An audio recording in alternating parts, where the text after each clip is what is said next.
একদিন শ্রীকৃষ্ণের প্রচণ্ড মাথাব্যথা শুরু হল। দেবর্ষি নারদ সেখানে উপস্থিত হয়ে প্রভুর এই অবস্থা দেখে অত্যন্ত বিচলিত হয়ে পড়লেন। কোনো ওষুধেই কাজ হচ্ছে না দেখে তিনি ব্যাকুল হয়ে প্রভুকে জিজ্ঞেস করলেন, প্রভু, এই অসহ্য যন্ত্রণা কিসে উপশম হবে?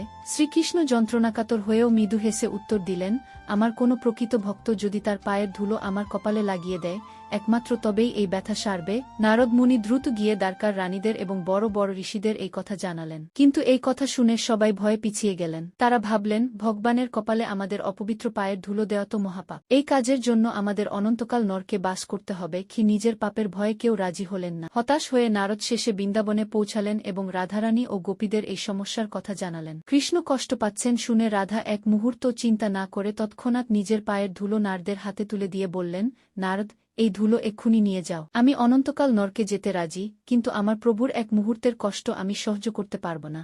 নারদ তখন স্তব্ধ হয়ে গেলেন এবং বুঝতে পারলেন ভালোবাসার প্রকৃত অর্থ। তিনি শিখলেন যে যেখানে নিজের সুখ দুঃখ বা পাপ পুণ্যের ভয় থাকে তা কেবল সাধারণ ভক্তি, আর যেখানে প্রিয়জনের মঙ্গলের জন্য নিজের সর্বস্ব এমনকি পরকালও ত্যাগ করার সাহস থাকে সেটাই হল প্রকৃত ও নিঃস্বার্থ প্রেম।